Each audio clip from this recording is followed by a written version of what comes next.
Hey guys, ഞങ്ങളിന്ന് ഞങ്ങളുടെ തറവാട്ടിലേക്കാണ് പോകുന്നത്. ഞാൻ വന്നതിന് ശേഷം അവിടെ പോയിട്ടില്ല. അപ്പോൾ ഇന്ന് അവിടെ പോകാമെന്ന് വിചാരിച്ചു. ഞങ്ങൾ ഓട്ടോയിലാണ് പോയത്, കാരണം വീട്ടിൽ നിന്ന് അവിടേക്ക് കുറച്ച് ദൂരമുണ്ട്. അപ്പോൾ മുകളിൽ ഓട്ടോ ഇറങ്ങി ബാക്കി നടന്നിട്ടാണ് പോയത്, കാരണം അവിടെ റോഡ് പണി ആയതുകൊണ്ട് വണ്ടി പോവില്ല. അപ്പോൾ ബാക്കി നടന്നിട്ടാണ് ഞങ്ങൾ പോയത്. അവിടെ അച്ഛനും അച്ഛമ്മയും അച്ഛൻ്റെ അനിയനും ആണ് തറവാട്ടിലുള്ളത്. തൊട്ടടുത്ത് തന്നെയാണ് വല്യമ്മയും വല്യച്ഛനും അവരുടെ മക്കളും താമസിക്കുന്നത്. ഞങ്ങൾ ആദ്യം പോയത് ഞങ്ങളുടെ നെയ്ബറിൻ്റെ വീട്ടിലാണ്. എപ്പോൾ ഇവിടെ വന്നാലും ഇവിടെ വരാറുണ്ട്. ഇവരോട് കുറേ കഥകൾ പറയാനുണ്ടാവും അമ്മയ്ക്ക്. അപ്പോൾ അതൊക്കെ പറഞ്ഞിട്ടാണ് ഞങ്ങൾ തറവാട്ടിലേക്ക് പോയത്. ഇവിടെയാണ് അച്ഛനും അച്ഛമ്മയും താമസിക്കുന്നത്. ഇത് ഞങ്ങളുടെ ആദ്യത്തെ വീടാണ്. ഞങ്ങൾ പുതിയ വീട്ടിലേക്ക് മാറിയിട്ട് 1 വർഷം ആവുന്നേ ഉള്ളൂ. അപ്പോൾ അവിടെ ചെന്നു അച്ഛനും അച്ഛമ്മേനെയും ഒക്കെ കണ്ടു.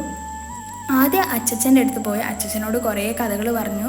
അച്ഛൻ എപ്പം കണ്ടു കഴിഞ്ഞാലും കുറേ കഥകൾ പറയാനുണ്ടാവും. പിന്നെ അച്ഛമ്മേനെയും കണ്ടു, അച്ഛമ്മേനോടും കുറേ കഥകളൊക്കെ പറഞ്ഞു. അപ്പോഴേക്കും നേരം ഇരുട്ടായി. അപ്പോൾ ഇത്രയേ ഉള്ളൂ ഇന്നത്തെ വീഡിയോ. Okay, by, Tata.